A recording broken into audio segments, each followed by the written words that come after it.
Okay, welcome. It is October 19th, 2021, 22 p.m. Thank you for waiting while we were in closed session. I'll call the meeting to order. This is a regularly scheduled school board meeting. We are reconvening an open session from closed session. And Jen, can I please have a roll call? Here. Here. Here. Here. Thank you very much. We have two board members absent, Bill Adams and Melanali Lopez. And let's go ahead and do our flag salute, which I am leading. Please. Pledge allegiance to the flag of America, to the republic, and one nation, under God, indivisible, liberty and justice for all.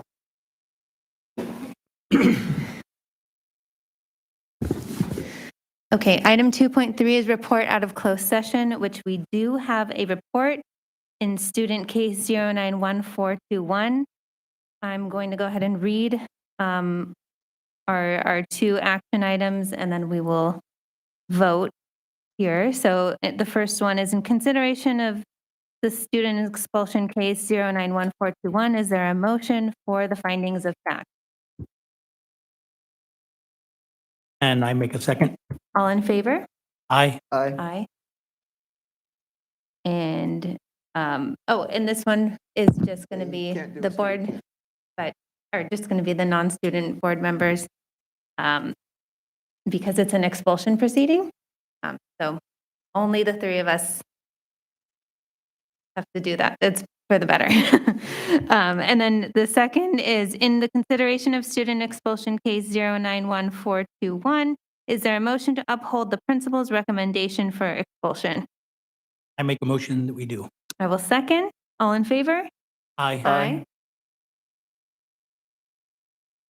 That concludes report out of closed session. Item 2.4 is approval of the minutes. Don't believe I see any posted. Am I right about that? They have been posted? Here now, but we're earlier. Oh. Let's see. I didn't. Yeah, they're not in board docs, unfortunately. Do you mind if we table that until the next, we'll be meeting on, I think, November 9th. I'm correct. So we will table that until then and do the minutes at that time. Oh, they're on 3.7. Okay, there they are. All right, well, we'll go ahead and do them now as item 2.4. So any discussion on the minutes? Okay, any motions? I'd like to make a motion that we approve the minutes for the August 17th until September 21st. You do have a second? I'll make the second motion. All right, and Kai, you can join in on this one. All in favor? Aye. Aye. Right, so again, who made because of the masks, it's hard to often hear who's making the motion for note-taking purposes. So it was So I made the motion. Aye. made the second. Okay, perfect. Yeah, that's true. It's either me or yeah. Okay. We're All holding right. out hope. Yeah. Okay, so moving on to section 3, opening items, adjustments to the agenda. We do have a couple of adjustments. The superintendent's report, item 3.4, is an update on COVID, and I want to move that to item 5.1 so that it's a discussion item. So then items 5.1 to 5.3 will be 5.2 to 5.4. And I think that'll just help us facilitate the discussion, because then we get a presentation, we can have board questions, and we can have public comment, which I imagine. Please raise your hand if you're here to comment on a COVID-related topic, just so I get a sense of who's going to be making comments tonight.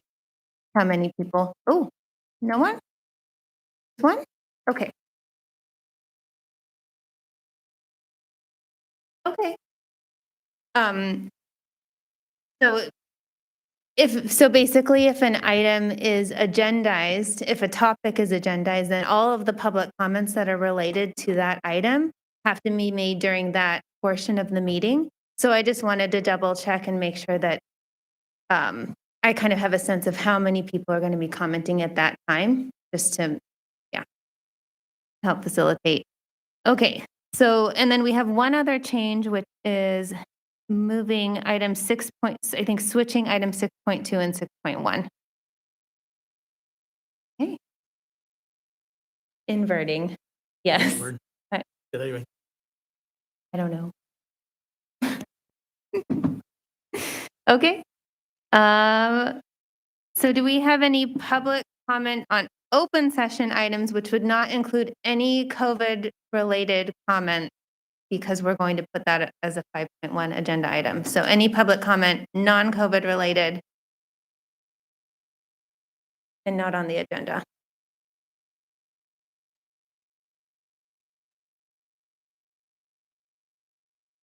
Okay, then we will move on to item 3.3, a report from our student board member, Kai Heflin.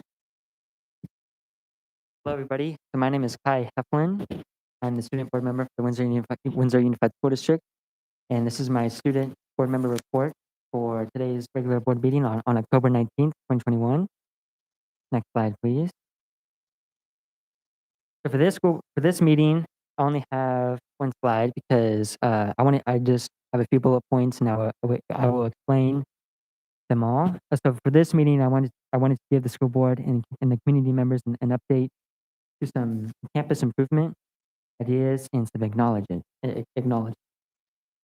First, I would like to address an important topic at today's school board meeting, which is keep everyone safe and welcome. And unfortunately, on last Monday, October 11th, there was a conflict that took place at the Windsor High School campus, and the Windsor High School made Monday a lunchtime rally to support the LGBTQ plus community. And some students observed this day, while other students used this day to protest against the school's observance of LGBTQ plus National Coming Out Day. And I talked to some student members of WHS in regards to what happened on last Monday, and many students are disappointed in the behavior of the students who were using the day to protest against the LGBTQ plus Coming Out Day. And I just wanted to bring awareness to this matter, and I would also like to note that while everybody has the right to free speech and expression, people don't necessarily have the right to harass or intimidate or be verbally aggressive. And secondly, I'd also like to give the board an update or just advise the board an update into some ideas and planning that I've started. And because I'm the president of P Club at the Windsor High School, which the P Club is a volunteer organization, which does general volunteer work, whether it's at the food bank or the Redwood Empire Food Bank, or whether it's helping out at the school. And in this case, I just wanted to say that I am planning a collaboration between P Club and the Committee for Change, which is also another club at the high school. And we're going to be doing, right now, I'm at the collaboration and planning stages to work on some of the gardens at the Windsor High School. And so within the next month, walk around the WHS campus, you'll probably see some of the gardens improved. We're just going to be pulling out some weeds, cutting some dried plants out, but it'd be able to look nice. The last topic I'd like to address is a new club that I am starting with our school resource officer, Deputy Tamayo, in regard to creating a club to increase youth involvement, relations, and development with the Windsor Police Department and the Sonoma County Sheriff's Office. And the club is designed to talk about the moral, philosophical meetings of the police, and how a police department works, what type of work the police do, training, calls for service, and more. I'm very happy to be working with the school resource officer to learn as a community, and to develop new relations and relationships between the community. I am interested in law enforcement, and starting this club might also get others to be interested in law enforcement and policing. Next slide, please. And thank you very much for your attention. And my email, if anybody has any questions or comments, concerns for me, my email is studentboard@stu.wusd.org. Thank you very much for your attention.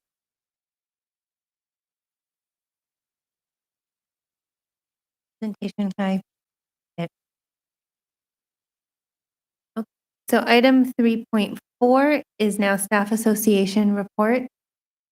Do we have any report from CSEA or WDEA? I don't, anyone here? Oh, Pete's here. Okay. I didn't see you back there. Welcome. WDA president.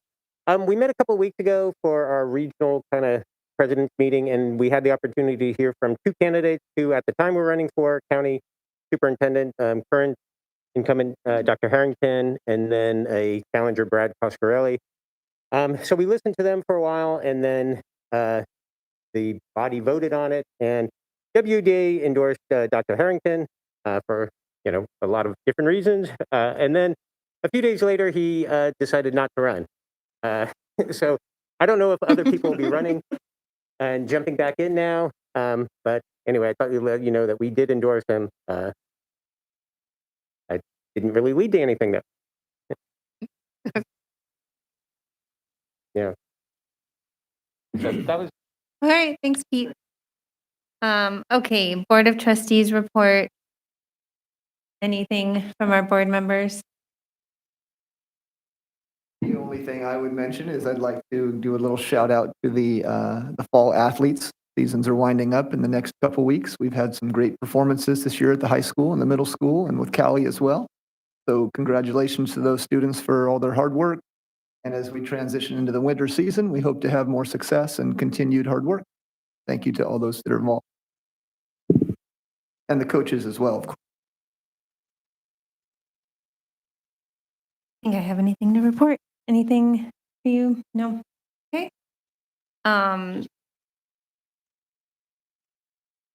Yeah.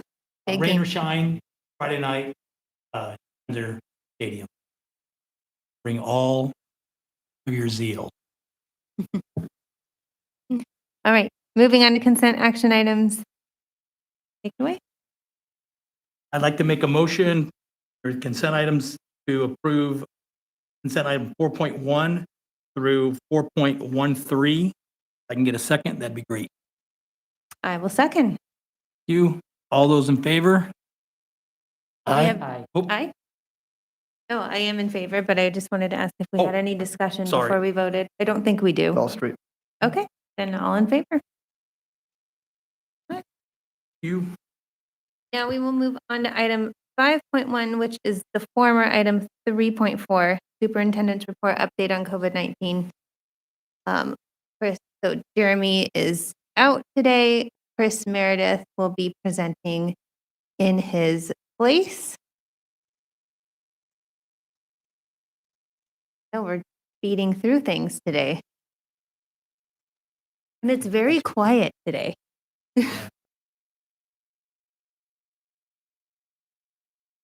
Yeah, so I'll just talk about how we're going to do the presentation. So Chris is going to present some data. We actually had a special meeting on COVID mitigation measures a few months ago, and we decided that we would do an update every month. So every month at our board meetings, we're doing an update, new testing numbers, quarantine numbers, and then today we asked specifically for an update on COVID mitigation measures in light of the forecasted rain. So what's going to be happening at the different school sites. So that's what Chris is going to be presented on, and possibly Pete Sullivan, our COVID mitigation director. And they'll walk us through what's going on at the site. And then we will maybe have some questions. And I'm just explaining this so you know kind of the process for a board meeting too. We have a lot of high school students here today, and we're really happy to see you all here and appreciate you coming. So when we have a specific agenda item, get the presentation, we will ask questions, and then we open it up to public comment. So anyone who has a comment on that item, or a question or whatever they want to say will come up to the podium, and we do it in a very formal way in this type of meeting. So it's not, it's just a very formal meeting, a school board meeting compared to most school meetings that you might be used to. So one at a time, people come up to the podium. They typically have about 3 minutes to speak. And we actually can limit discussion for any item to 20 minutes. So that kind of informs our discussion. Then we'll talk more, try to answer questions, and that's pretty much how each item goes. So for today, we have several reports. Are we ready on this one? Okay, great.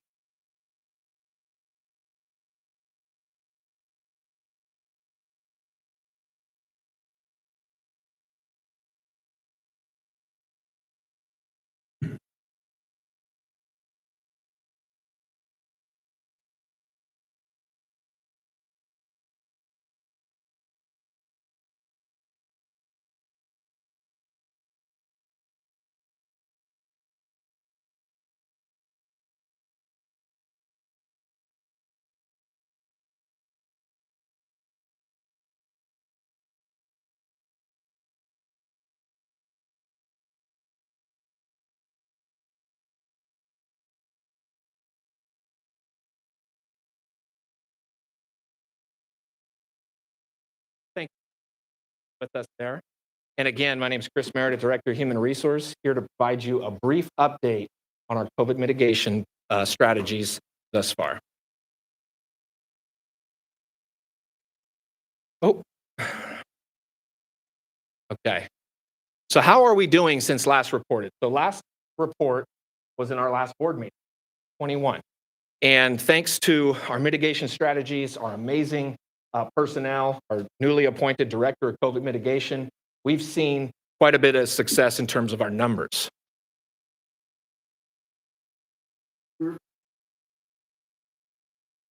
I actually want you to speak to us. Yeah. We did this before, and the reason why, I know it's weird, but this is, I think procedurally, we're used to, like, I don't know, like a school board meeting, it's supposed to be presented to the board and then discussion. I know, it's a little odd, but I am going to actually ask that you present this direction.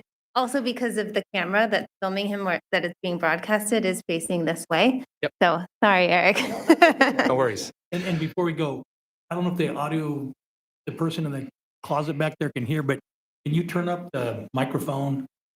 I think, I don't know that. If I speak a little bit more directly, is that good? Yeah, that works Yeah. great. Thank you. Excellent. Thanks. All right, thank you so much. So how are we doing since last reported? So positive cases. There have been 26 total cases that appeared on our site since the last reported. We are currently at 0.16 total site-based positive case rate for the district, and we're averaging 8 on-site positive students per week. Full and modified quarantine shows that we've had 29 students in full and 490 in modified quarantine since last reported. In-school transmissions, to date, no confirmed positive cases have been traced back to our sites. However, we may have our first, and we're still in the investigative contract tracing processes to determine that. Preparing for the rain. As we all know, we've got a rain event approaching, and we saw a little bit over the weekend. So we were doing some different work at the sites to look at how we could mitigate COVID via the rain. So all sites essentially will have a combination of inside and outside dining and sitting areas. Each site has done a little bit, some things that are unique to their own site in terms of their processes, but Maddie has reconfigured its covered eating area to accommodate more tables. Brooks will run 2 eating areas with an additional tarp coverage to provide more rain coverage. Callie has ordered tents and tables to decrease the proximity of each student while eating close together with one another. The middle school has planned to expand their outside area with an additional 40 tables placed under covered walkways. And the high school will also open up limited indoor seating inside the multi-purpose room. And WHS has adequate covered areas. Tables will be placed under those covered walkways to really essentially provide more covered areas for students so that they can be outside and inside during the rain. In North Bay Met and Oaks, they've ordered additional tents and tables to provide the same indoor and outdoor seating option. Update on testing, we feel it's going well. I've indicated the testing schedule as it was last month. And so for your reference point here, we're still testing on Mondays at Windsor High School, on Tuesdays at Cali, Wednesday at the middle school, Thursday and Friday, Thursday at the high school, Friday at the middle school. Testing's available from 7:30 to 2:30. And as you can see, the line cuts off at 2:45 so that we have time to get those tests to FedEx and send off so we have our quickest results. Crisis Go is our testing mitigation software program. We encourage all stakeholders to open all emails from Crisis Go and Pete Sullivan regarding COVID communication. We apologize. The lab was backed up last week due to machinery malfunction, but this has resolved itself. Crisis Go software has been communicated out to all stakeholders and has the ability to communicate directly with individuals who need to test. This information and our COVID number updates can be found on our website. And Director Sullivan has also provided us weekly update and video production. And I will now ask Pete to join me at the podium for our question. Any questions from the board?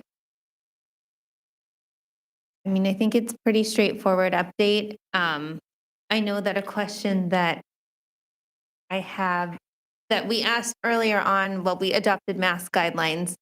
And then kind of how are we feeling about how that is impacting the numbers?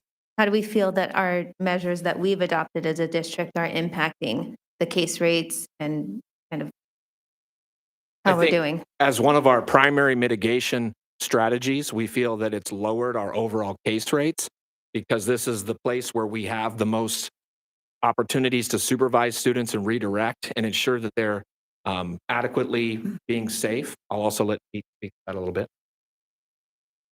Just in terms of the ability to limit the amount of kids on modified quarantine, the measures that we have taken, the mask measures that we've taken, especially the TK5 measures, have been a huge asset to us in keeping kids in school. So our primary function is, of course, to keep kids where they are going to have access to their academic and their social emotional needs and have them met there. And it's really been a great way for us to keep as many students there as possible. And we've seen those numbers just go from well, in the first week, 300 to, then 30. It bounces back and forth, but it has been an excellent way of helping mitigate the amount of students who are out. Thanks. I'm going to go ahead. I've got one go quick ahead, thing. Eric. So initially, when we started doing testing, people that took a test did not get a result back, and the district only did in a positive situation. Has that changed, or are we still in that circumstance? We now have a registration link, and this was the same link that I talked about when I was here last, which the reason we hadn't released it is because we have not been able to get a translated link from the company, and they still haven't produced one. So fortunately for us, everyone who works, 3 of the 4 women who work in our testing facilities are bilingual. So I created a link for them to use. They basically have a QR code that people can utilize, and I've asked them to urge everyone who tests to use that link, and then they translate on the spot for people who need that translation. So that has helped considerably. But yeah, it's been great. Great. Any more questions from the board? I would like to make a comment. Is Oh, that all sure. right? Absolutely. So I just wanted to say thank you to Chris Meredith and Pete Sullivan for having you guys giving this presentation to us. It's very helpful. And it's not only helpful for us, but it's also helpful for family members and also to students, just to let us know what's going on and regarding testing and how we're doing. Very helpful. Thank you. Thank you, Kai. I'm going to go ahead and open it up to public comment. Do we have any comments on this topic? So please, if you have a comment, approach the podium. You know the drill, 3 minutes. I don't like cutting people off, so I'm going to ask you to limit yourself to 3 minutes. Please state your name before Hello. speaking. Hi, And my name go is ahead. Stacy. I have a couple of minutes because I have to go pick up a child. So now I just have some questions about the lowered the case rate, and my question is, has it lowered your actual case rate, or have the updated masking helped your tracking process?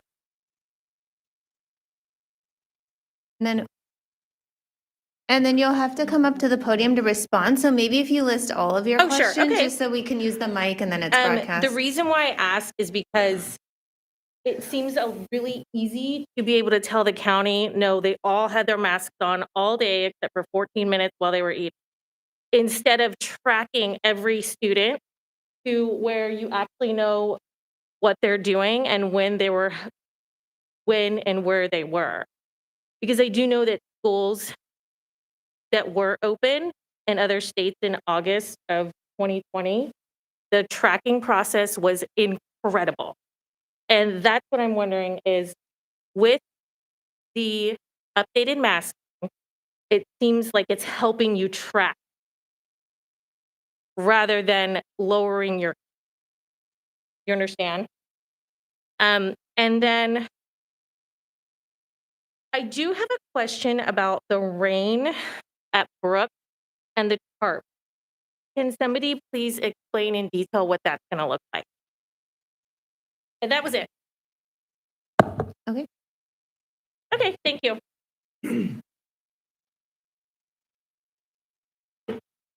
So the first question, just in regards to case rate and masking and tracking, the case rates have been steady. So as we said in our presentation, it's about an average of 8 per week. And regardless of the strategies implemented from the very beginning to the end, it's been more or less steady. It hasn't gone up and down huge numbers. But we have been able to see some correlation between the outside masking and the rates on a weekly basis. It's not massive. You can look at it on the website. So if you go to wsd.covid.org and you look, you can see we have individual case rates by week, by site, and you can track each one of them. And you can kind of, just looking at the graph, get a visual representation of a slight decline. But the reality is the rates haven't done a lot of bouncing around since the very beginning of the year. But it has helped us keep kids in school. The masking of our younger students is allowing them to be in school, which, interestingly enough, keeping them in school, we still haven't seen a massive increase in the number of cases of our students. So it's not only keeping them in school, but it is also allowing us some measure of decrease. The other question was the TARP, and the TARP at Brooks. So I was in on this discussion. Our original plan was to TARP the top of the semi-permeable structure that some of you may be familiar with. That is the outdoor lunch structure, which is just to the south of the multi-purpose room / cafeteria. And I just got an update from James Hansen. He is one of our amazing maintenance worker for the Windsor Unified. And what they ended up having to do was the interior of the structure. You can imagine the 4 standards, each on each corner, then they go up. And as trusses kind of go up and across, there is an inside rectangle. And what they've had to do is stretch the tarp on the inside rectangle.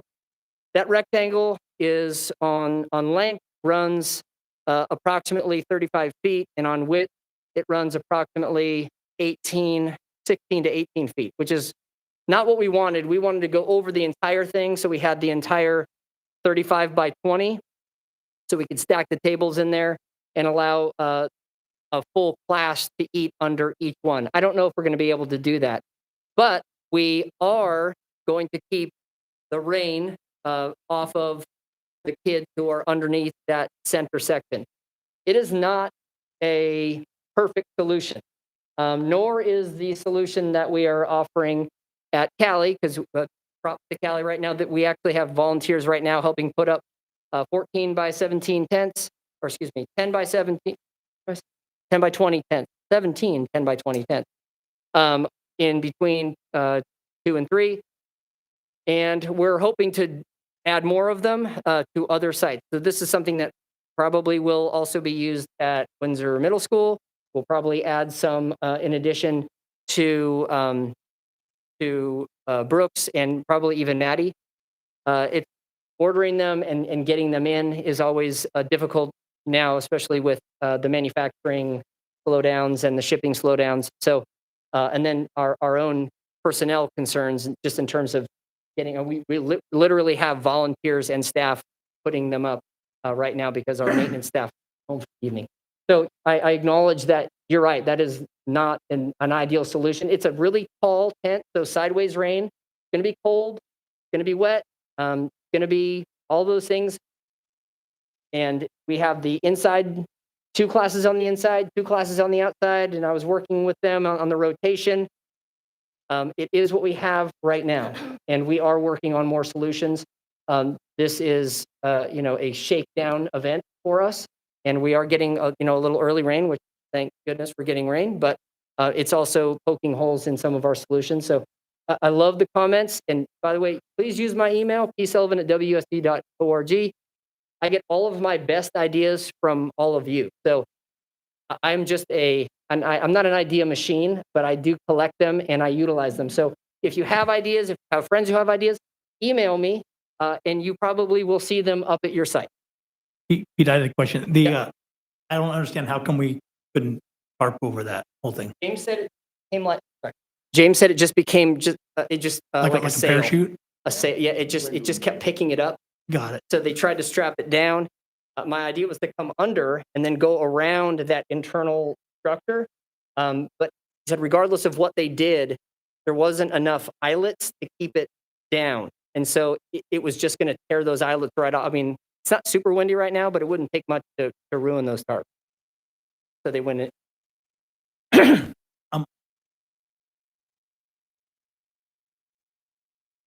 Also, Casey, to your question about the mass, I think I'm kind of inferring a question. One of the things that the board, when we looked at this board meeting, was it last meeting or the 2 ago? I think it might have been a special meeting before the 2 last months meeting. ago. Okay, one of the things that we're trying to do is stay very nimble. Our district is, I think we're way ahead of all the other districts of trying to stay right on the cutting edge of what we can do. And so our meetings don't always match up. Whenever we get new information from the county and from the state, we intend to act on it with whatever that information comes. So I don't like these either. So as we get more information, we're working towards always having our situation be the best possible. So as more information comes out and as we get more tools that we can use, we will utilize. Thank you. Thank Just- you. We want you and everybody else to know that we're not being idle. We're actively working on this every Thank day. you. I just wanted to make sure that you bring home what he says, that even with the updated, the numbers have not changed much. That is helping to keep kids in school, because basically you're able to tell the county that they only had their masks off for 4 days. So you're able to keep kids in school that way. And also, I just want to point out, cold, wet, rain could mean sick kids that don't have COVID, that have colds. So please keep that in mind if you want to keep kids in school. You want to keep them warm and you want to keep them dry. Okay? Have to go pick up a child. Thank you all. Thank you. Any other comments? Please state your name.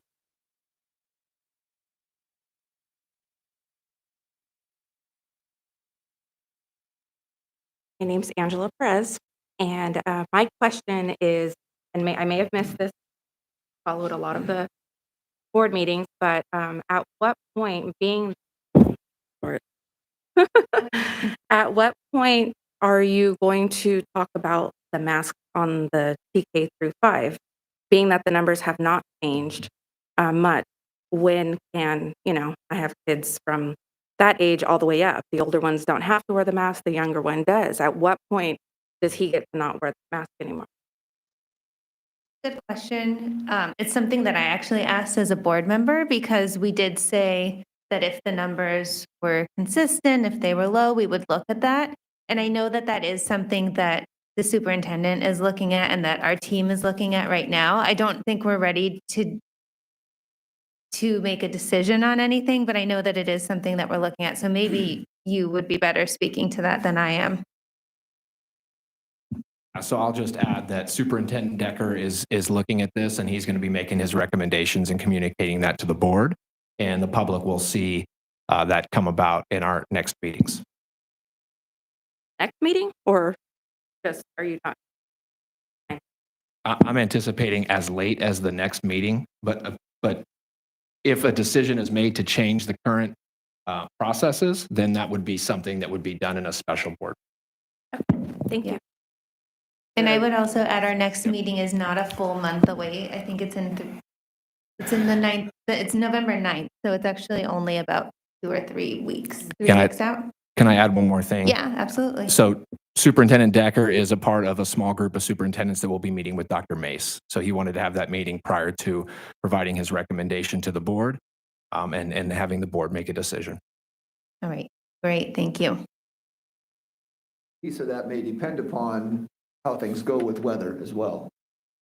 Can't necessarily know that it's going to work perfectly with a wet mask or an outside mask or indoor rotations and such. So we'll know more after the next little storm we have. Any other comments on this topic from the audience? Okay, we did get one online comment, which I will read. It's from Daniel Bryant. He's asked, has the district projected the number of students who will be lost next year due to the vaccine mandate here in California?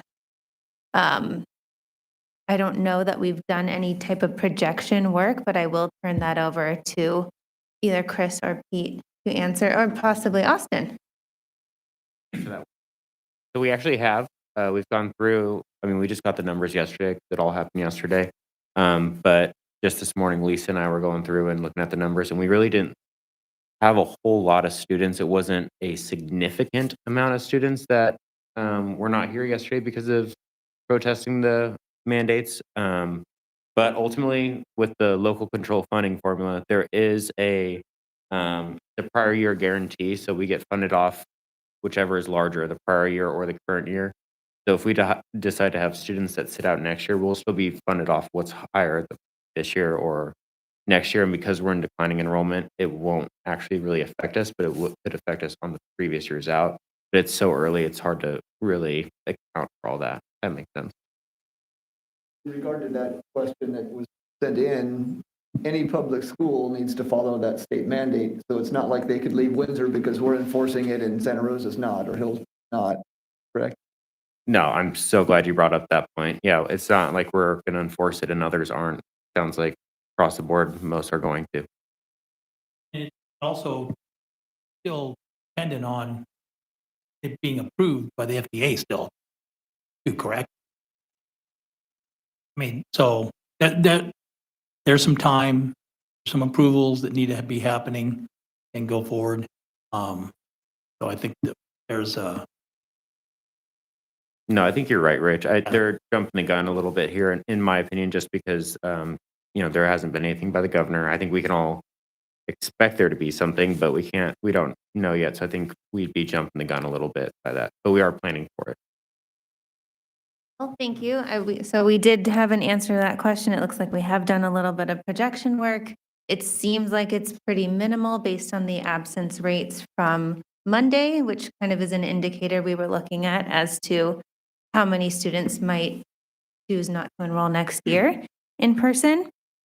And, I think to Eric, point, we've been talking a lot as a board and kind of as a group here about what does a mandate mean? What is a law? What is, what are the different levels? And basically laws, mandates, those are all things that as a district, we just have to follow. It's not really in our jurisdiction as a board to decide whether to follow them or not.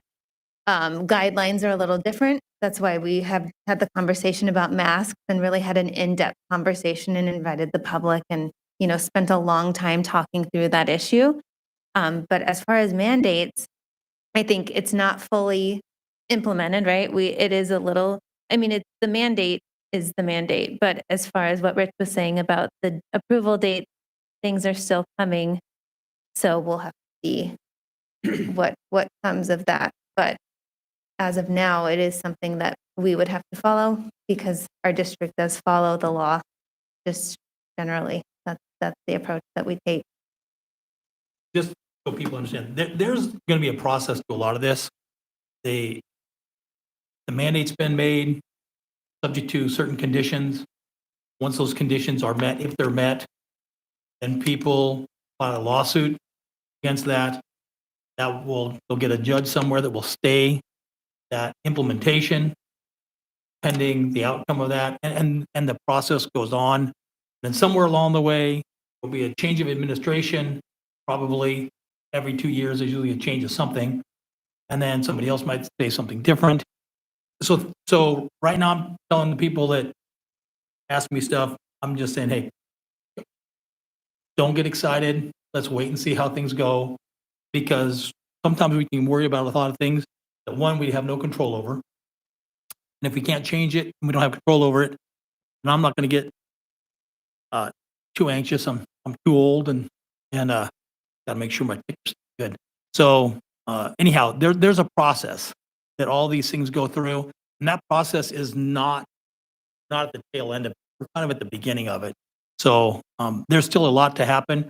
And the way, from my observations with COVID, it's been going on for about 18 months, and it seems something changes every week. So we have a lot more weeks to go, and I'm sure that things are going to change a whole bunch more. I'm pretty sure that, so anyhow, it's, I appreciate people's interest and people's concern. We all have the same concern, but there's a lot of this road still to go. Any last comments on this item before we move on to the next one? Seeing none, we will move on to item 5.2, which is update on construction project at Windsor Unified School District, being presented by Van Pelt Services Project Manager, Brian Cameron. Welcome, Brian.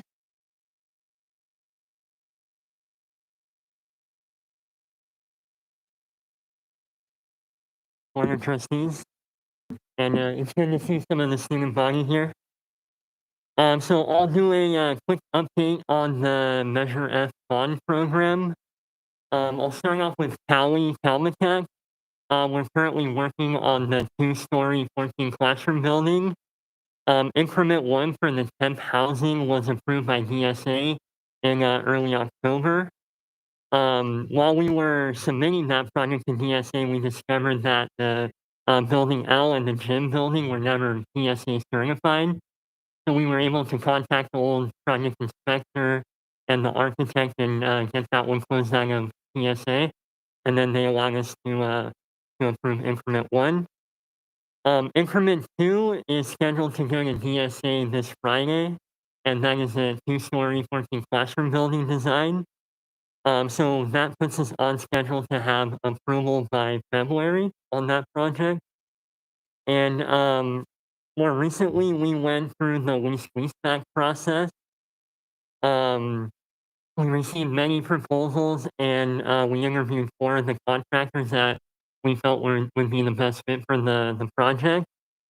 And then after following the best value scoring system, Arts Builders received the best value score, and the agreement was approved today in the consent items. So now after we finalize the agreement, we can start moving forward with the pre-construction and start developing the guaranteed maximum price for the project. So exciting to see that project moving along. Over at Maggie Washburn, we have the new classroom building project with the 17 classroom buildings we're adding over there. Currently, the site work is underway. We were able to pour the concrete in front of Building A last week. However, we've been delayed a little bit with the rains, but we'll take the rain over a little bit of delays at this time. We also have the electrical and low voltage currently being installed in the rooms, and some of the buildings have already been powering up, so exciting to see that moving along as well.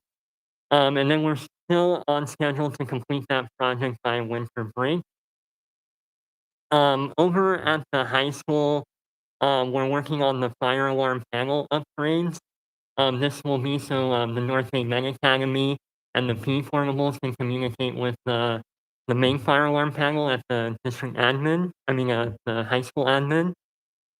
So we have submitted drawings to DSA and we're waiting for them to accept them. And we hope to have approval by December and then bid that project out shortly afterwards and get that completed over the summer of 2022. And then also at the high school, we have the paint project. I've set up meetings with the admin over there to walk the paint project and come up with a color scheme. So once we get that all dialed in, we'll present that to the board. And then hopefully get that project started over summer as well. And then lastly, we're working on the district-wide intercom project. We had originally bid out the project using the front row system, but it came in way over budget. So we started working with AMS.net, who's currently working with technology on the network switch upgrades. And they developed a new system for us to use. It's called a single wire software. And this allows notifications to be sent through the phone systems. So with this project, we'd be upgrading the current phone system to the Cisco phones, which also helps the district because I know technology has an uphill battle with the current phone systems, and I think they have to call someone in the Midwest to deal with any issues they have. So we received some pricing on that, and it came within budget. So right now I'm working with them to refine that scope and see if we can cut costs by using the existing pathways here and there.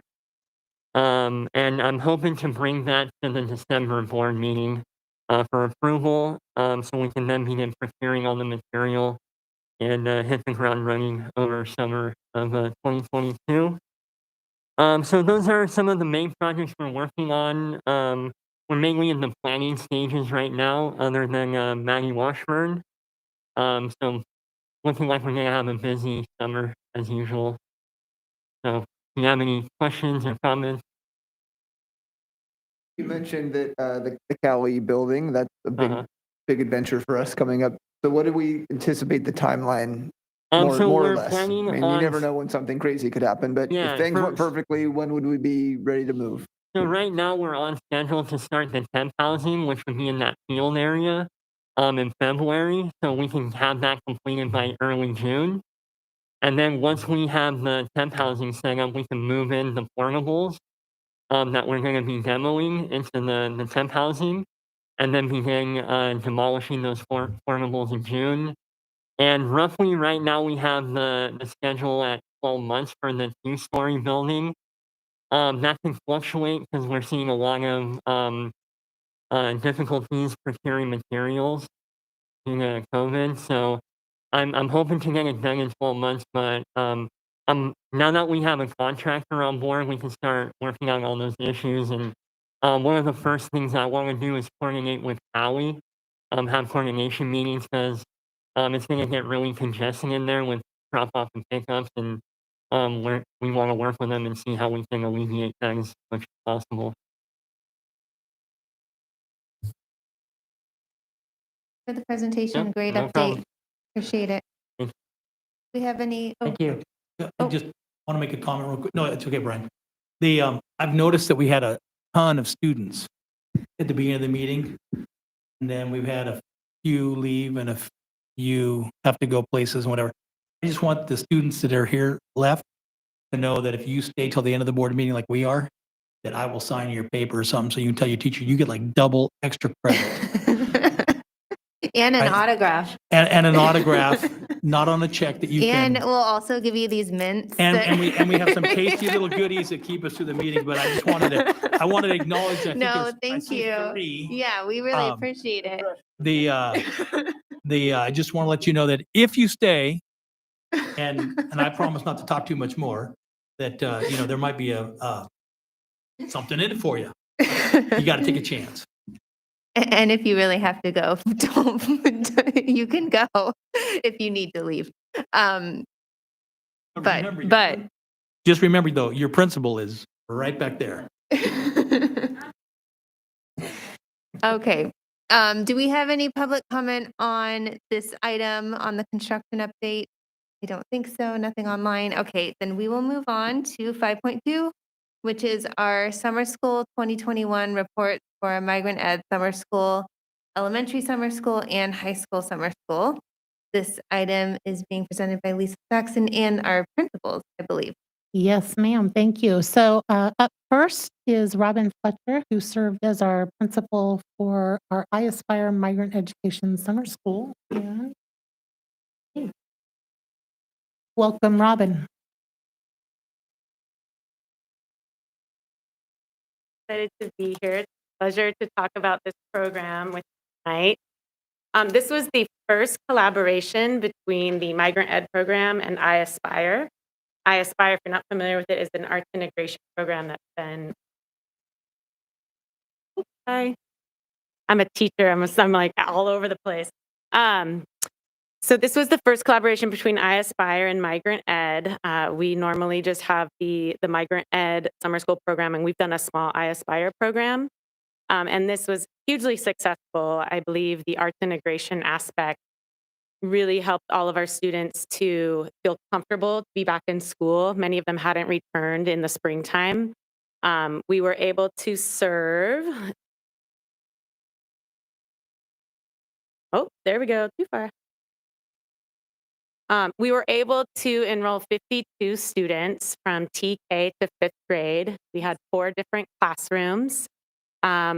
We ended up just serving our migrant ed families with the in a Spanish language arts track. Hopefully, we're hoping that next year perhaps we can include this an English track as well. Can you go back? Sure. I saw some. I skipped forward one too. I think it's probably the next one. Oh, we're still coming to, okay. Um, I'm not sure who. Did you see Bob Bullwinkle? Yeah, Oh. Bob's coming up. There we go. I didn't know if that was Bob or if that was Sam. We jumped right in the week after school ended in June with 2 intensive professional development days led by Elizabeth Robertson, who's our Windsor Unified VAPA facilitator. We also had visits from Bob Bullwinkle and Kim Morin. They are the creators of I Aspire. Our teachers got to work doing SMART goals in both mathematics and Spanish language arts so that we could do arts integration lessons with all sorts of the curricula. Our TK class, led by Maestro Funes, focused on geometry. They did both a writing part and identifying different shapes. They created monsters with their shape and did some arts integration around line karate as an example of just some of the wonderful arts integration they were able to do. Our 1st and 2nd grade class, led by Maestra Hurtado, focused in math on number stories, word problems, and how to dissect the language, as well as doing a Spanish language focus with some informative writing around bees. And they started different pollinators. They started with bats and they moved into bees and butterflies. And you can see in the bottom left corner is one of their arts integration programs where they created model magic pollinators. They have their writing in front, and then they added the I part of I Aspire. They added a technology piece where they did Kid Pics, where they created videos where their characters are talking. Say they're right. Our third grade class, led by Maestra Garcia, focused again on math word problems. They focused on area and perimeter. We can see Annalie at the bottom right, who has her robot, where they had to create their robots and then figure out the perimeter and the area. So another great arts integration piece. And in writing, they focused on opinion writing. Our fourth and fifth grade class also did informative writing around animals. And they focused, a lot of their work in the fourth and fifth grade class was on the self and cultural pride piece of the migrant ed program. And they also did a lot of drumming, a lot of performance art, including at our exposition, which was amazing at the end of our program. Here's our a couple of examples of our cultural and personal pride lessons. This is part of the migrant ed program's core, and it's always included that we bring in the cultural piece. And this was a wonderful opportunity, especially in these times, for these students to have a little social emotional inclusion in their summer school program. And here's our exposition. We were able to hold an outdoor event, masked event with music, and we created a mural. We had our wonderful school secretary, Juanita Sedano, her husband came and they volunteered their time. They have a band. We did have a gallery inside, wearing masks and very spread out. We were able to invite the families, and these students in 3.5 weeks filled our gym with amazing art and academics. We even had Soko News show up and write a little blurb for us. A couple more examples of our work and some quotes from some of our teachers. I love what Maestra Hurtado says, that integrating art into the math, science, and language arts curriculum made the lessons engaging for students. And I think that's the key to iAspire and arts integration. So I'm really happy to be part of the iAspire program that is continuing in the district. And I hope we continue to offer it part of our summer school program. Here are some data points. Our pre-assessment is in the light blue and post-assessment in the dark blue. And this just shows the percentage of students who passed, per se, was 70% or higher. And the numbers showed throughout all of the grade levels that the students really thrived and not only were engaged in creativity, but in some rigorous academics as well. And here's another graph that shows that the percentage of students that either maintained their score or bettered their score. And in the TK class, every single student maintained or gained score, and there's success all throughout the grade. I'm really grateful that I had this opportunity to be the principal of this program. I've been working with iAspire since they came to the district, and I believe heavily in the integration of art to make our students successful and love learning. So thank you very much for the opportunity, and it was my pleasure to present to you tonight.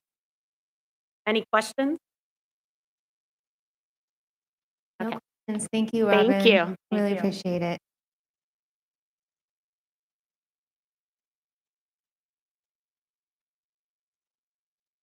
So next we have a familiar face, Alex Pudiel, again served in our elementary summer school program and is here to present.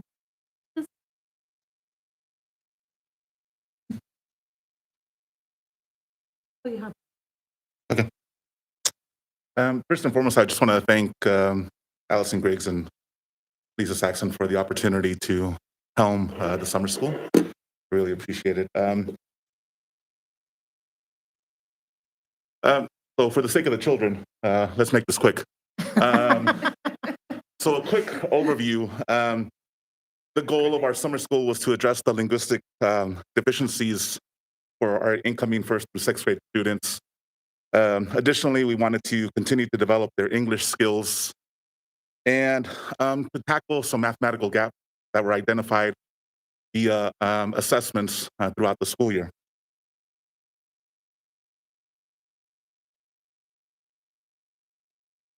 major kudos should go out to not only the families, the students, the teachers and staff, but everyone that was involved in making this summer school a success. For our teachers, for our English language arts and math, our incoming fourth grade teacher was Laurel Stansberry. Caitlin Stansberry handled our fifth grade students, and Alicia Lozano handled our sixth grade students. On the Cali side, Melissa Lopez worked with our first and second grade combo class, and because he's a glutton for punishment, James Brooks was there as well for this summer school. He worked with our third and fourth grade students. We had an incredible support staff that also made this successful summer school. Brad Phelan, who was just a helping hand. Jennifer Bowen, who took care of all of our ouchies. And the real power behind summer school, Kristen Piotr. She was just incredible, absolutely incredible. So school, we offered breakfast, free breakfast for all of our students from 8:30 to 8:55. School started promptly at 9 o'clock. And then we staggered their snack and recess time so that each group had a 30-minute break, 15 minutes to eat a snack, 15 minutes to play. Dismissal at 1 o'clock. In addition to the free breakfast, transportation was offered to our students. Pickup routes began each day at approximately 7:15, with a drop-off at Cali at 8:30, just in time for breakfast. And in the afternoon, everyone was loaded at 1, and students were home by 2:30. So earlier I mentioned that one of our goals was to continue to develop the English skills of our students. So in conjunction with Julie Salcedo Consulting, our teachers received support and training on a daily basis to implement integrated ELD.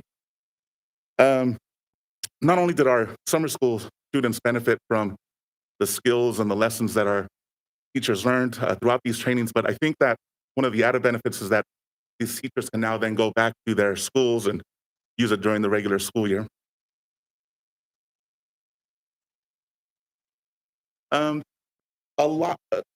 Our district POSA should also be praised because they did a lot of the heavy lifting. Not only did they identify the neediest students, but they also were able to identify where the academic gaps were, and they created lessons and assessments that our teachers used throughout summer school. Oh. You guys skip. Sorry. So for English language arts, the focus for them was, for our fourth, fifth, and sixth grade students, was reading fluency and reading comprehension. For Spanish language arts, what we did is we consulted our grade level reps at Cali to identify the power standards that they felt we should address during summer school.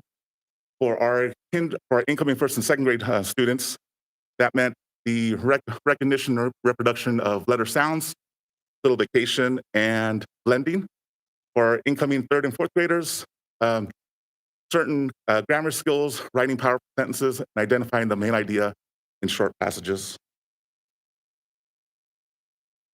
For math, every grade level had specific targeted skills that they focused on. So that could range from two-digit addition for our incoming third grade students to multiplying decimals with our sixth grade students. And real quickly, I think we're super proud of just some of the scores that we saw with our pre and post assessments with math. So in conclusion, summer school rocked.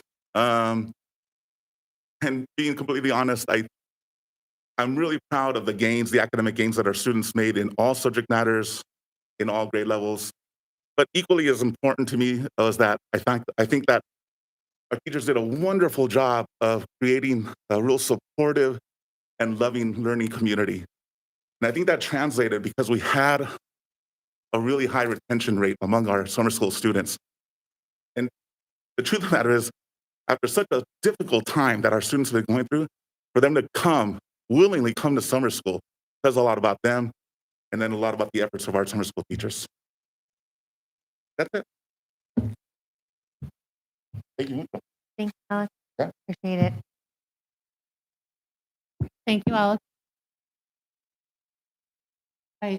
Last but not least, we have Catherine Mirabali making her debut as an administrator in our district. And Catherine applied. She's typically, her old hat, I'll call it, has been as a fourth grade teacher. And she thought she would try summer school. And little did she know that I was going to say, how about high school, Catherine?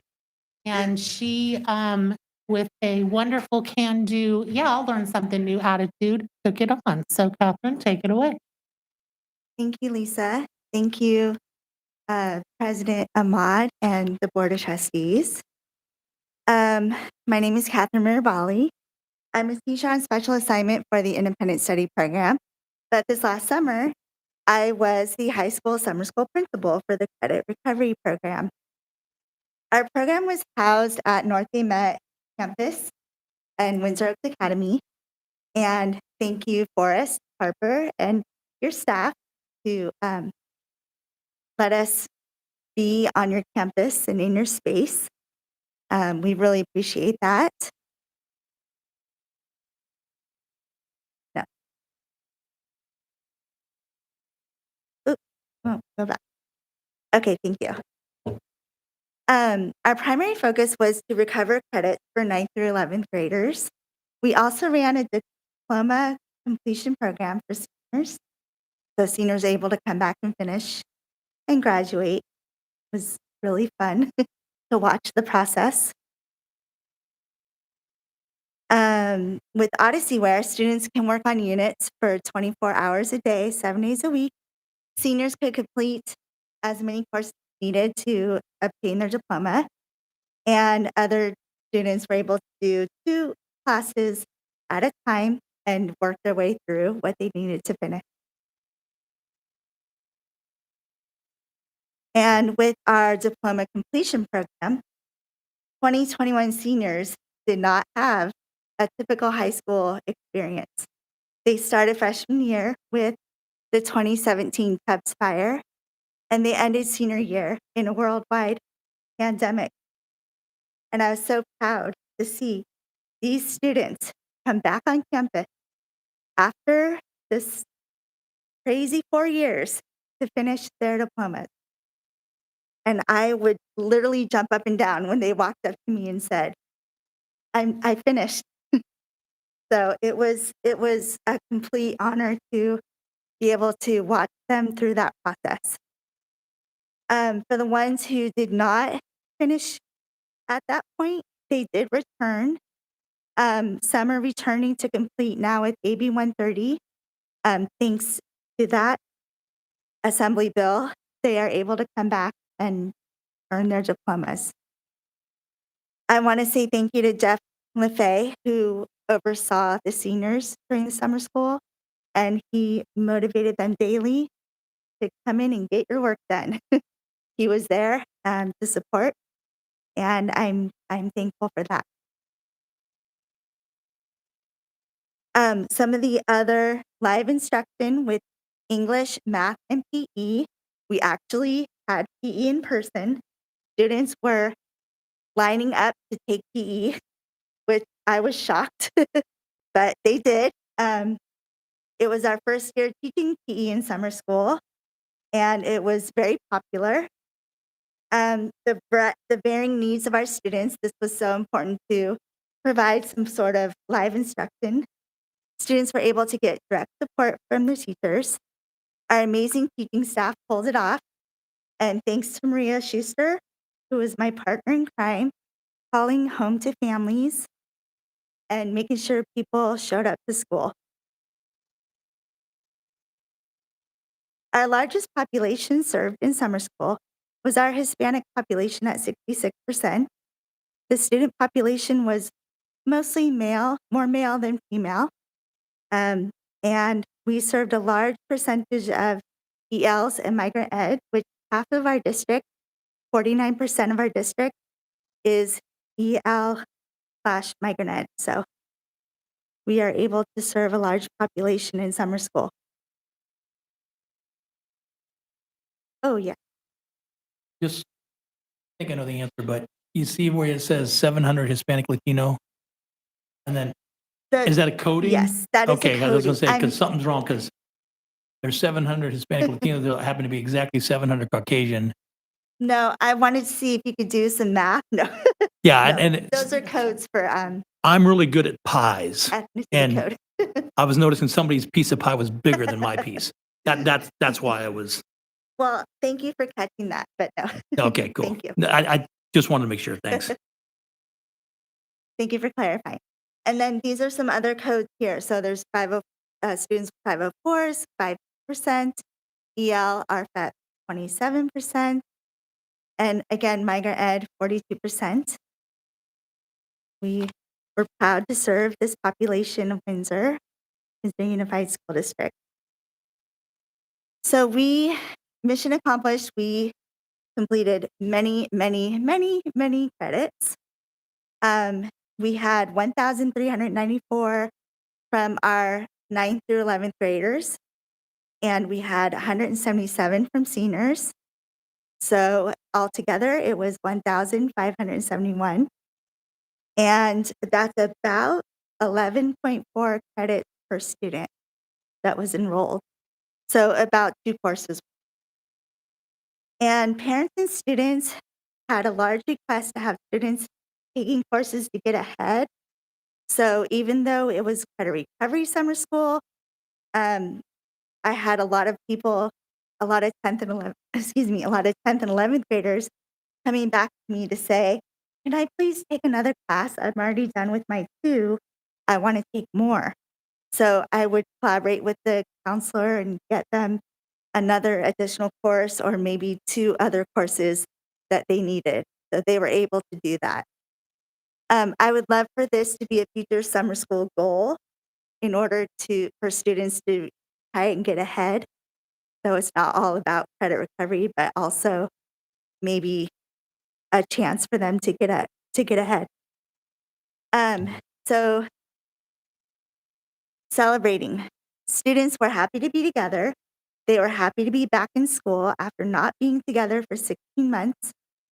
We followed mask wearing guidelines every day on campus. And I was really proud of how respectful students were to me, especially because I would walk up to them and say, where's your mask?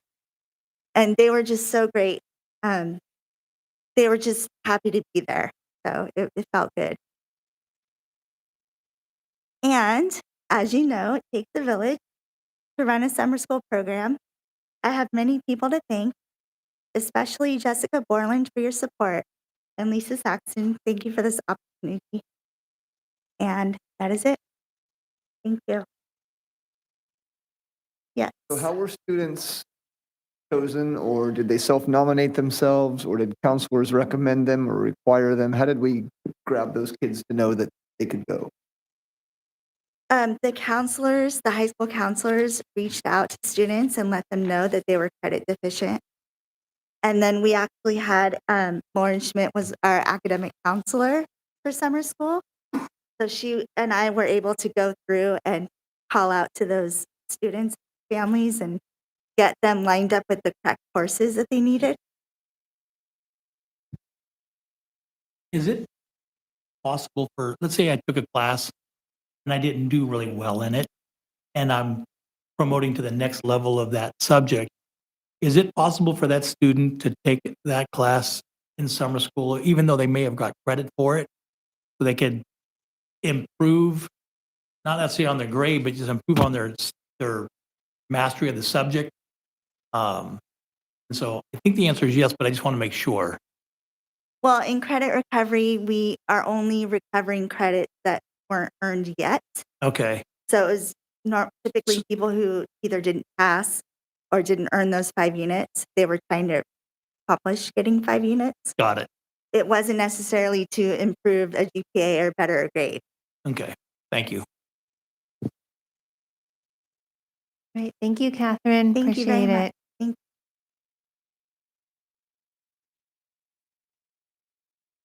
Great. Thanks for the report.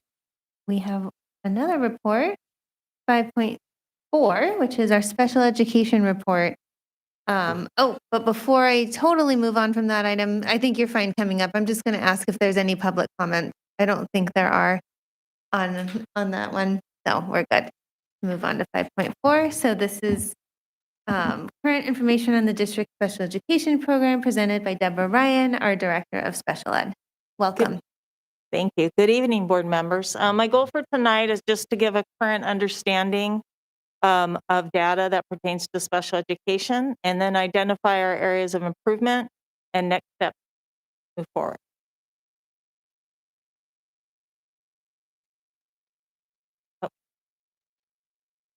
Right. So data, any student count data is based on October 4th enrollment for this year, which is consistent with the state snapshot of data, which occurs the first Monday in October. So as of October 4th, the district's enrollment was 4,664 total students. Of that total, 756 were categorized as special education, which equates to about 16.2% of the district population being eligible for special education. The national average of percentage of special education is about 14%, so we're above average for that. They're not getting the point. I don't blame them. Okay. Well, we appreciate you coming. Thank you. It's nothing you said. I think they Is it something? Yeah, is it something I said? I think they were pardoned. I don't blame them. So then I went in deeper into the special education population to see where our students were distributed throughout our district. And because Rich likes pies, there you go. If you want to know the total number of special education students by school, that is in the key to the right, and then it equates to the percentage of students distributed throughout the district, with our high school and our middle school having the highest percentage of our students with special needs. What is not included in these numbers are our NCC, or special education preschool, because that number is very fluid. We currently have 51 students in our special education preschool, and we have 16 children right now that are going through assessment. So that number's growing. If we look at how many students are at each school, I'm going to consistently use the high school as an example. So on October 4th, we had 1,622 students at our high school. 210 of those were special education. So percentage of students who are categorized as special education at the high school was 12.9%. So again, the national average percentage-wise is about 14%. So we see some need for a deeper dive into data at our middle school and at Brooks to determine why those averages are above the national.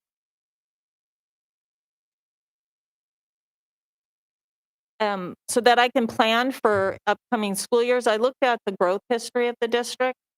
I'm going to give a disclaimer that I don't know how accurate this is going to be, because we had a stay put order because of COVID. So you don't see a super lot of changes in the special ed population percentage from fiscal year 20 to 21. But then we do see it decline somewhat this year, and we've had quite a few students graduate and age out and also move, but we are seeing a lot of move-ins to the district as well. This slide breaks down the growth per school, so we can see where the majority of our growth is for total population and special education. Currently, the district services students in predominantly 3 different models. Resource, which is traditionally pull-out. We do have a couple teachers who are pushing in to the gen ed classroom and doing some co-teaching models. And we're going to be expanding on that in the future. We also have self-contained settings in the district. to service our students with more high needs. Self-contained is predominantly all day. The predominant service is in a special education classroom, and we identify where they're able to push out into the gen ed environment with supports. And then the district also participates in what's called a full inclusion model. So those are students who are in the general education for the day with a one-to-one paraprofessional support.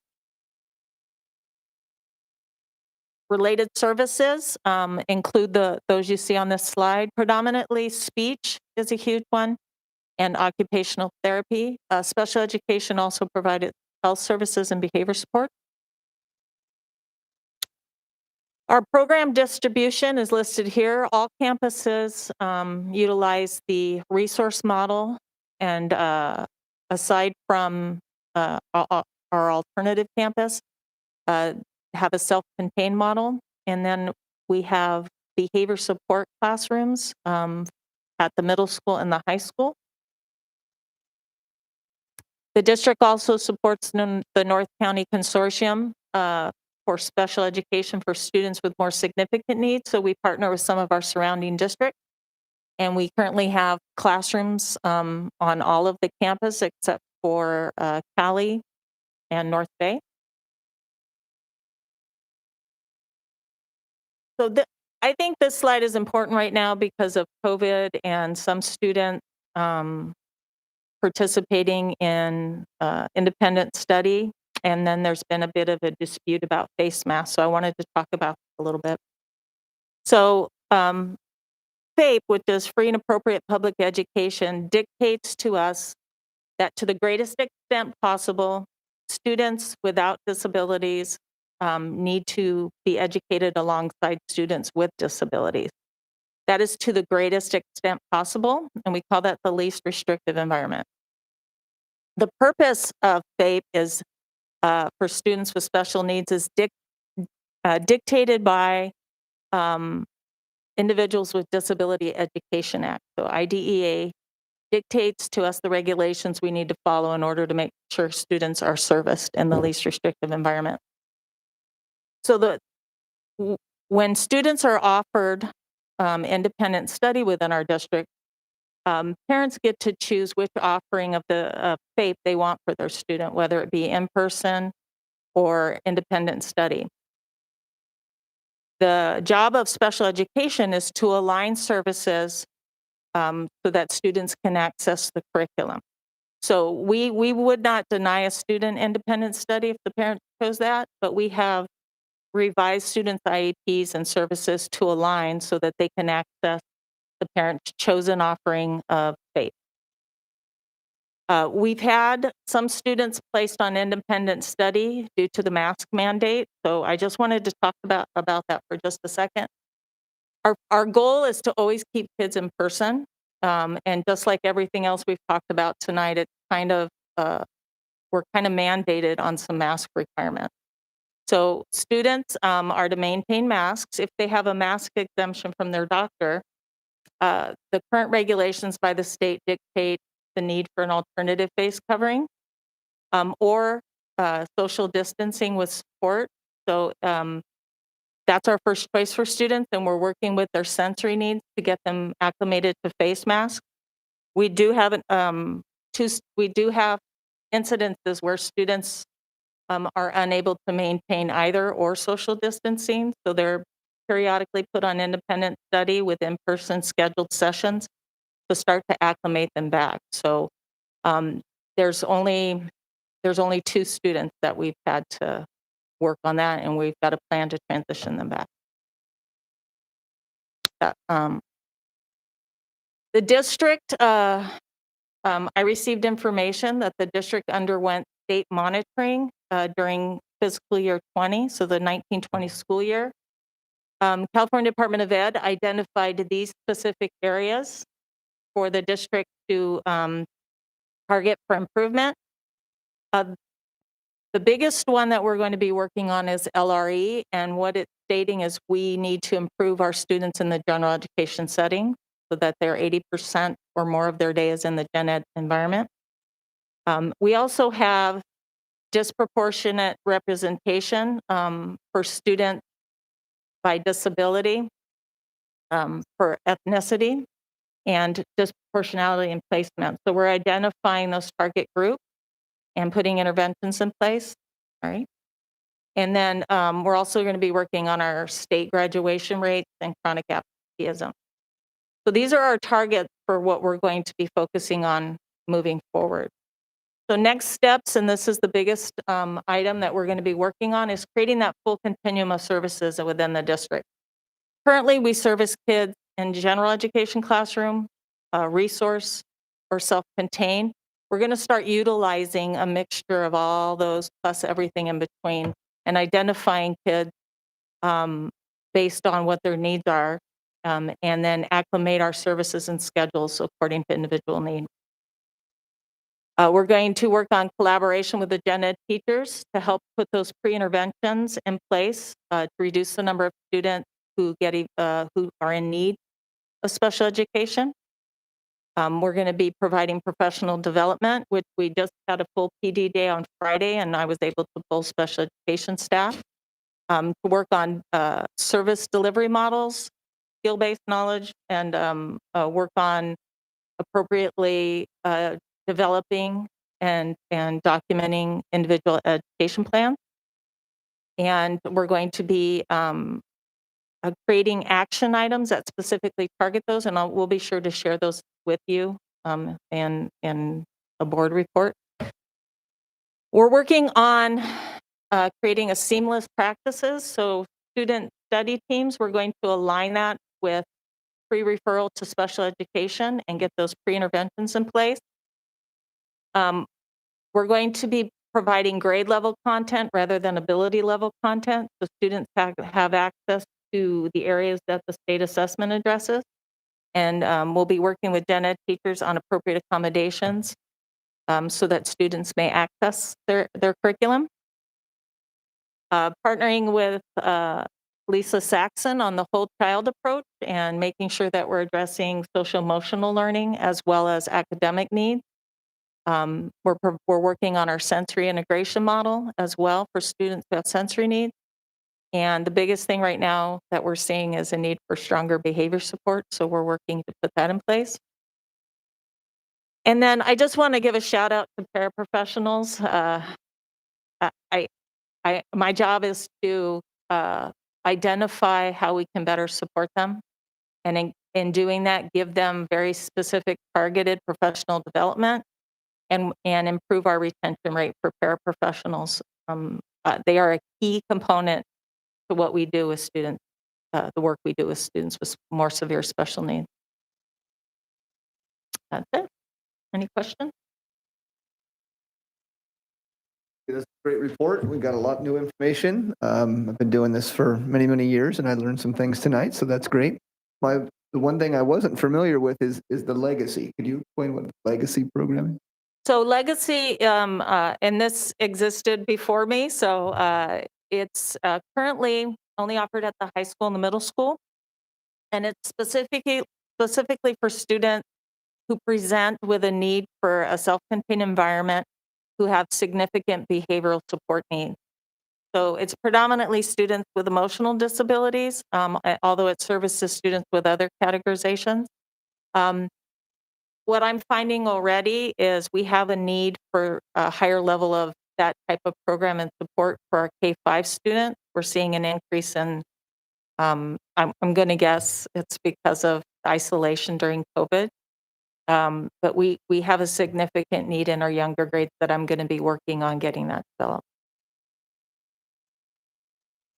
What Eric said and say thank you for the report. It was very informative. I learned a lot from it, and it looks like you have a lot that you are doing and implementing and analyzing, and we look forward to hearing from you in the future. Just kind of keep us posted on how things are going and how we can support you.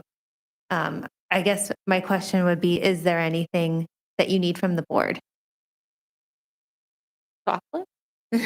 Well, we may be able to help you with that. Fruities, okay. No, I just want to add, the team here, wow, they really care about kids. And so my goal is to take care of them, grow them, support them, so we improve our retention rate, especially those high need areas.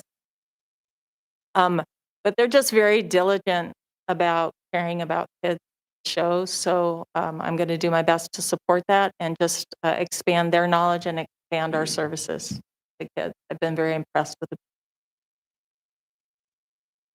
And then they were very illuminating. Do you have any ideas of why we may have a higher percentage? And like, it appeared to be the middle school age group needs than statewide averages or whatever. Well, what we've been targeted for and what I see in the data before I receive that report is we're over-identifying students, specifically very much so in the areas of speech language impairment. There's a very fine line about students have to show that they qualify. It's two-pronged.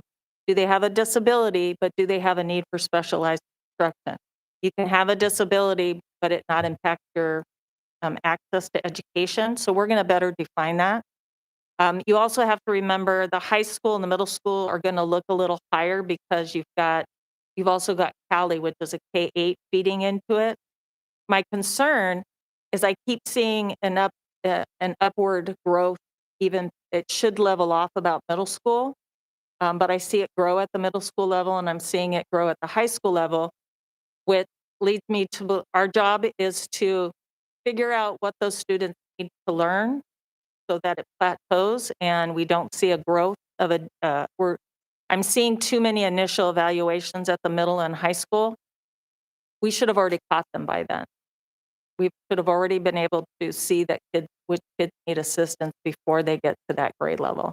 So we're gonna be partnering up multi-departments to get that student study team process in place, get pre-interventions in place, and work with all staff to better identify differentiated teaching to kids so that we can reach all kinds of learners. But we do have a history of over-identifying students from the data I've collected. The point about identifying kind of later in a student's educational career. And I would ask that you come back when you have information, kind of more information about why that might have been happening. Maybe there's reasons that we, didn't think of, or there's an explanation for it. I think we'd like to know. I mean, at least I would like to know. I think we all kind of do what was happening there and what maybe steps we're taking to address it if we can. Well, I think I've somewhat identified it. We don't have appropriate pre-intervention. Okay. We're needing to get those accommodations and interventions in place when they're younger. It's just but we need to do a better job of supporting our staff so that they can. So it's easy to say, go do this, but we need to show them how and support and build teams. And so I'm excited with I've worked in some very huge districts, but the team that you see in front of you right there, very cohesive, and they're all on the same page as far as what they need to see, what we want to see for students. So I'm excited. But I will definitely share information as we get it. Any comments from the public? We're losing public. But Thank you. Thank you. All right, item 6.1, the new item 6.1, consideration of approval of resolution 2022-05 regarding graduation requirements for the 2021-2022 academic year for Windsor High School. So the good news is that if you'll recall this topic from last year, we got on it in December and brought it to you in January or February, and we got ahead of that this year. So we did a quick analysis of our seniors this year. We're focused again, no surprise, on math. And Brian Williams is here to walk us through some critical data points that will hopefully inform you as you consider approval of this resolution for the senior high school class of 2022. Board of Trustees and Cabinet. Everyone had it. Okay, here we go. So currently, there are 69 seniors taking Math 2. And so just to remind you, the typical progression is coming in as a freshman Math 1, then sophomore Math 2, junior Math 3, and then you take like AP Stats or AP Calc in your senior year. These are seniors who are still taking Math 2, meaning that they failed it one or more times throughout their high school career. So the class size for the seniors is about 417 students. And so currently Math 2 is a graduation requirement. So that means that 17% of the senior class is at risk of not meeting this graduation requirement. So if you look at the attempts of passing Math 2, 28 of the students are taking Math 2 for the first time, 25 are taking Math 2 for a second time, and 6 students are taking Math 2 for a third time. 22 of the 69 students are credit deficient and are working on making up other credits for graduation as well. So looking in terms of the demographics of the breakdown, 37 are male, 32 are female, 39 identifies Latinx, 23 identifies white, and 7 identifies other. And these demographics also include students with an IEP on a 504 or English language learner. We didn't break it down by number because the numbers were so small that you could possibly identify the student.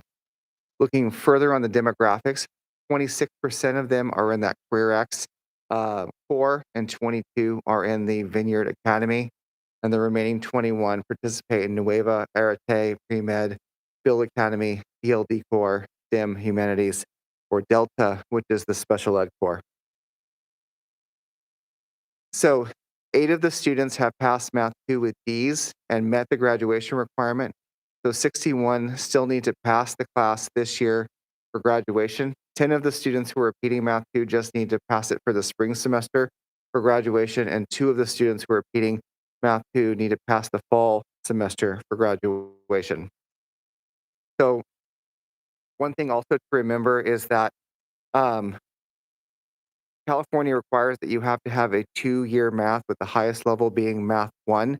So many of these seniors, if they were, if the Math 2 requirement were dropped, they would still have to be put into a consumer or business math class to get both years of their math. So they would still be taking math. They just wouldn't be taking Math 2. Thank you for your time. Do you have any questions? So my question is just, well, it's really just asking you to kind of explain what the relief is that we want to give. It's limited to this year. And then can you explain exactly what's going to happen with these students that are? So depending on where they are with their graduation requirements, some of them could drop math altogether if they have 2 years of math. Most of them do not, so that they would need to be moved into a independent study consumer business math that we would assign them to a math teacher and run it through Edgenuity so that they can get their final math credit. The concern is that if they are not passing Math 2 now, then they're at danger of not graduating. So the counselors would be looking at keeping the students, even though they're seniors, in Math 2 if they're being successful, and only moving out the students that are at risk of not graduating. But the requirement, waiving this requirement would apply to everyone, so it gives them a bit of a safety net. I follow-up question. So if a student has already taken math, so just use an example. So say a student took Math 2 already and they got a D, but they're taking it again to improve their grade, I guess? Correct. And That's so, what Rich was asking for earlier, if you could retake the course. There's a fancy word for it, and I'm blanking on it. But you can do that because you want to have a C or better on your transcript so that it counts for college entrance. so those students, so it's really 61 students who are at risk of not graduating then? Well, correct. So it's 61 students, and so basically you're gonna talk to each of them after assuming this passes. You would be talking to them about whether they wanna drop Math 2 math class, take no? Correct. So they've already been identified and the counselors are just waiting for the board's decision. Oh, so you're And waiting for then- us. I'm sorry? You're just waiting for us. Yes. This is already going. Okay, got it. So once the board has decided, the counselors have identified the students. And we've already mapped out where they would go and what we would do to be able to accomplish this. Just in case you did approve it. So are the students already aware? No, we wouldn't act without the board's direction.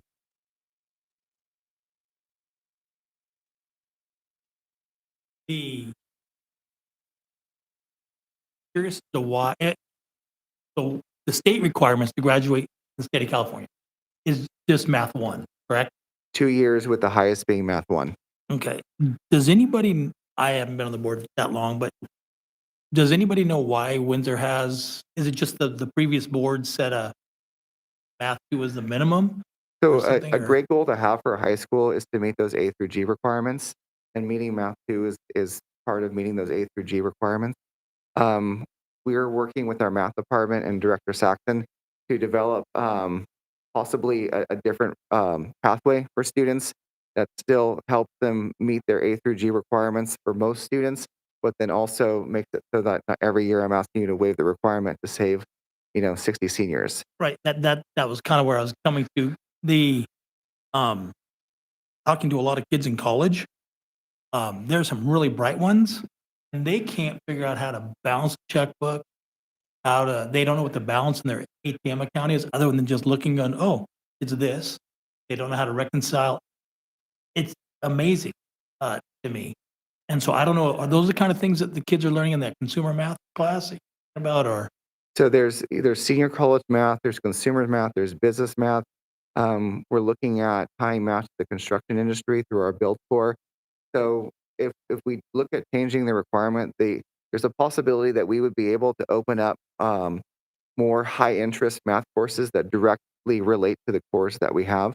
And then also offer courses like, not just AP stats, but regular stats, different things for students to be successful in. So a progression could look like something like starting at Math 1 as a freshman, and then then making a decision. You could take stats, you could take, you could do Math 2 and do that Math 3.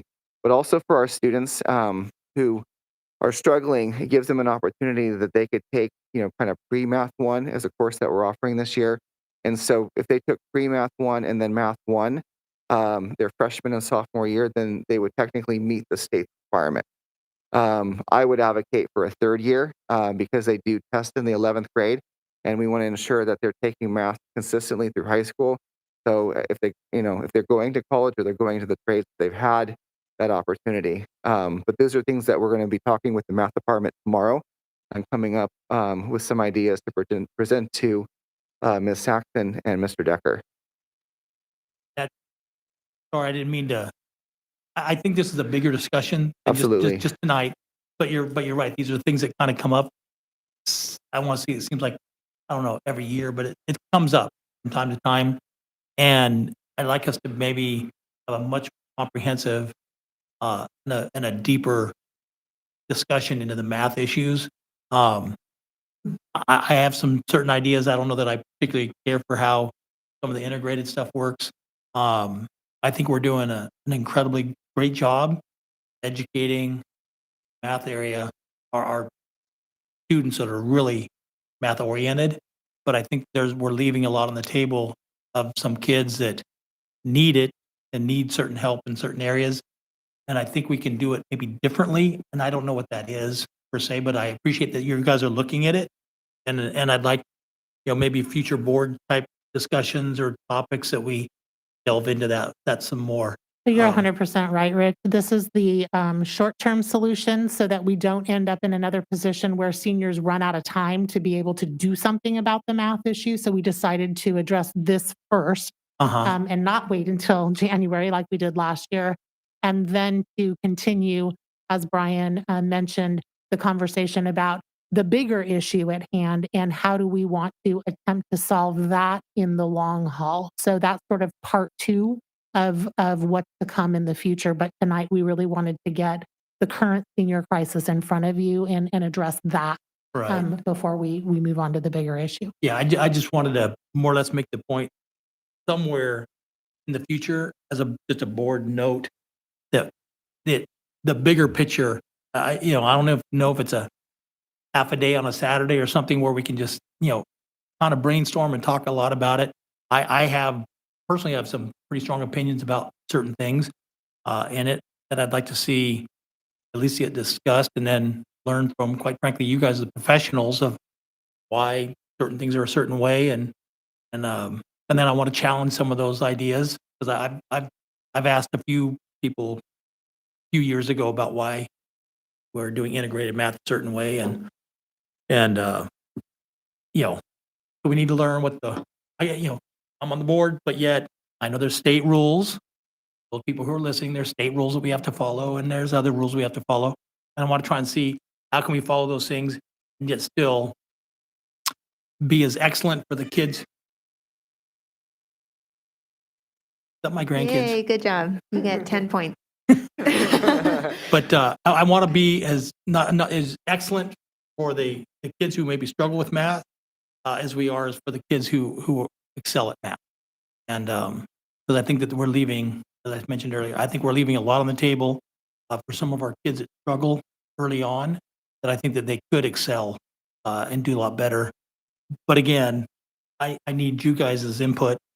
I mean, the board, we all need your input on how to maybe put some things around to make it better. So I appreciate that you guys are doing that.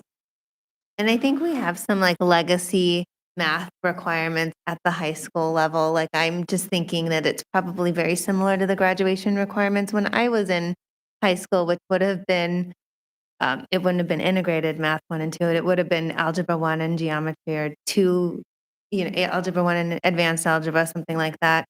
And I think we probably just haven't, as a district, like done that analysis and thought about like, how do we want to move things forward? Like, have things changed? So I think we probably need to do that in several areas. And I think a lot of it's already been happening, honestly. But I know that the board is really interested in just being innovative and excellent at everything that we do. And some of that involves not only like following the sequence that's always been followed, but like, I mean, there are a lot of great math skills that are really interesting and very practical, and that I think a lot of students could benefit from that maybe aren't even part of the curriculum now, or maybe are starting to become more like that students are starting to have access because of online courses, but maybe there's more. I mean, just as an example with the Build Core, I think there's a lot of kids that might kind of skate through school, not really correlate how math will work for them in the future. With that Build Core, all of a sudden now they go, oh, wow, I understand fractions better. I understand decimals better because it's applied. They can see how it's working and they have something to relate to. And then all of a sudden it just opens up so much more the possibilities. And then they're excited about learning. And that's one of the big things, math and the Build Core. Those are the two things that I kind of associate that where I hope to see some big successes come down the road. So I don't forget it, but just a thought is if we had a basic state level education requirement, every time that we do, if you want something to improve, reward it. You see kids when they graduate and they're walking, they got all these different colors. Like I got my bachelor's, so I have one color. Stephanie's got all these wonderful colors. Maybe we do that with our kids as they do more things academically, achieve more things. They have more colors, more different things that they can wear when they graduate. I don't know. I'm just think that, our focus on our college and career indicators is a measure for success for Windsor High School. They need, one of the easiest ways to get that is to pass the SBAC in 11th grade for math and for English. And so that's definitely a focus that we have is to get more kids qualified through that and then recognizing them at graduation. So it would, you can do it through SBAC, you do it through the seal of biliteracy, you can do it through a CTE course progression. There's lots of different ways to do it. And we definitely want to talk about how we could recognize them at graduation for all their hard work. Thank you. Eric, anything before? Yeah, Okay. we've been having the same discussion in the district that I work in. And, we can use COVID as an excuse for only so long, but this is one of those prime examples because math is something you have to sit next to somebody and put the pencil on the paper and work it out.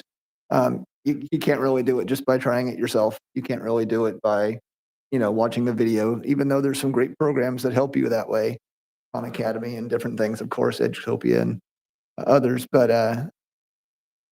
that being said, I would make a motion to recommend the Resolution 2022-05 for graduation requirements for this current senior class year. Thanks, Eric. I will second, but before we vote, I just want to see if there is any public comment. I assume probably not. Nope. Okay. Hi, any comment from Yes, you? so I started my senior year. I'm a senior now, and I was very fortunate enough to pass all my math courses so far. And so currently in my senior year, I'm in the pre-trig/pre-cal class, and so far I'm doing pretty well on that. And this is on. And so one of the things that I believe that this motion will do is that it will definitely improve the relationship between that seniors have with their math courses, and I definitely appreciate you for that. Thank you. And let's go ahead and take a vote. I actually voting first. Oh, so Jen will call on you first. I have to call on Kai first. Student Board Member Heflin. Aye. Aye. Aye. It passes. I know you have to leave, so thanks for sticking around.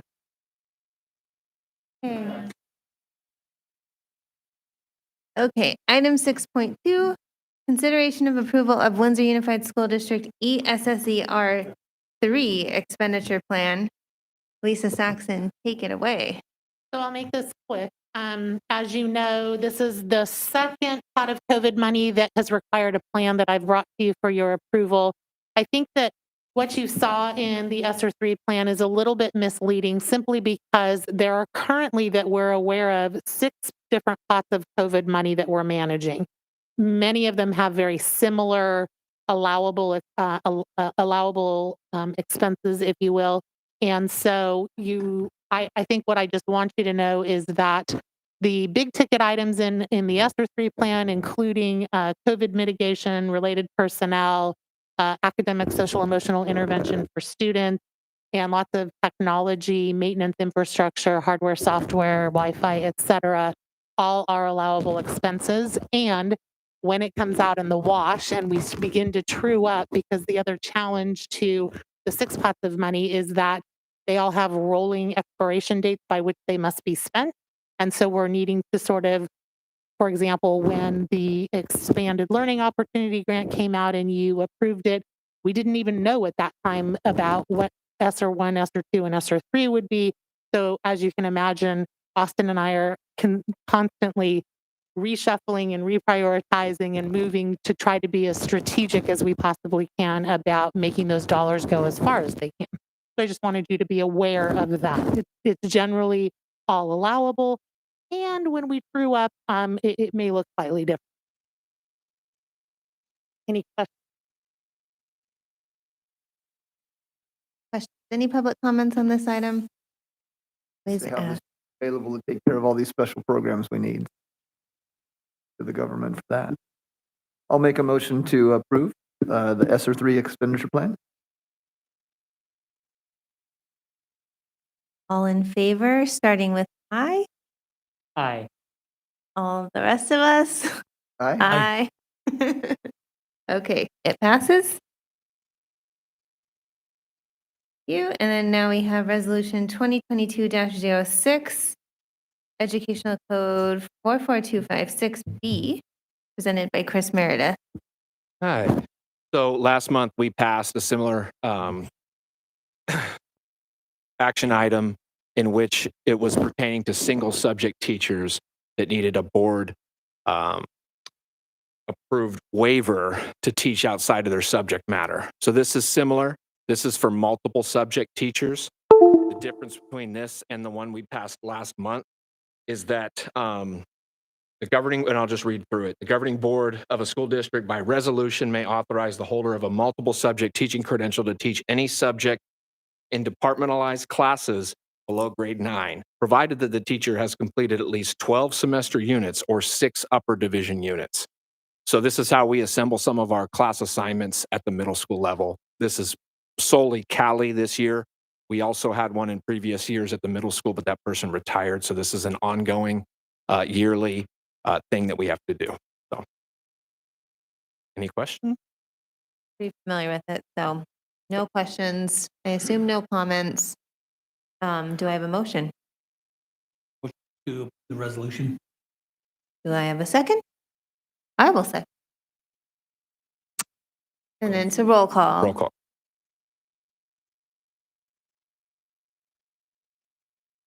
Aye. Aye. Aye. Thank you. We'll All make right, sure to bring thanks. this back to you guys in August for all of them next year. Okay, perfect. All right, routine information is 7.1.